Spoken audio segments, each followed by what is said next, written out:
What actually is a forum? Well, a forum, often referred to as a discussion forum or a discussion board, is an online tool that facilitates precisely that, discussion. So the actual visual presentation of a forum depends largely on the platform being used. In this video, the platform being referred to is Moodle. Although the terminology being used is relevant for Moodle, it is adaptable for other online contexts, and so anything you learn here is transferable. Forums come in a variety of different types or formats.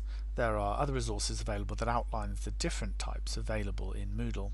Suffice it to say that there are 5 different types of forum available in Moodle, and it's important to understand the advantages and disadvantages of using each one. Some are easier to manage and require less moderation than others. Most importantly, they are designed with particular pedagogic outcomes in mind, so it's important to choose the right one.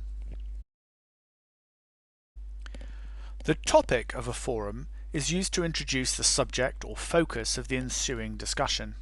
This is normally provided by the forum moderator unless you've configured your forum to allow students to instigate the discussion themselves. So the discussion develops as others respond within the topic guidelines that the moderator has provided. Some forum types permit only one topic to be discussed, and others permit many topics to be introduced.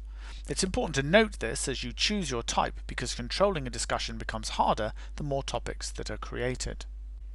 In this example, the outlining of the topic is a fairly extensive one rather than a single question. It overviews previous topics, it outlines a number of questions, and indeed a contentious perspective is included to which students are invited to respond.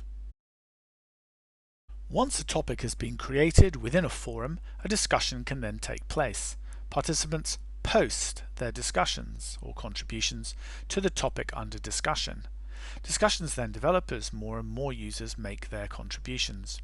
We use the term post to the contributions being made by individuals, and the language is borrowed from an old-fashioned bulletin board in which notices were penned or pinned or posted to the board. It's surprising how many people find the language of posting problematic, and it's worth just bearing that in mind when you provide instructions to students. When an individual responds to an existing posting, we refer to this as a reply. Students quickly adapt to the different language that refers to an initial posting in response to a topic, and any subsequent reply that they may make to others. But it is worth remembering that you need to be consistent in the language that you use in order not to confuse students. It's also worth clarifying in your initial topic how and where you expect students to reply. If, for example, you'd like all your students to respond initially to your topic posting, you may need to make that clear, rather than that they may respond to each other.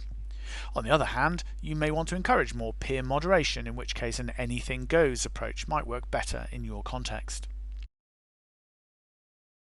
A thread is a combination of the initial topic and subsequent postings and replies. These are threaded together to demonstrate who has responded to what. You can use the thread view in those forum types where it's applicable in order to collate postings in the date-time order, making it much more clearer to see how a discussion has been building over time. The flat or list view does not thread postings together, but rather displays them in their chronological order. Whilst this has the disadvantage of making it more difficult to track participation across a particular discussion, it does have the advantage of being able to see easily the volume of postings that have been made over a given period of time.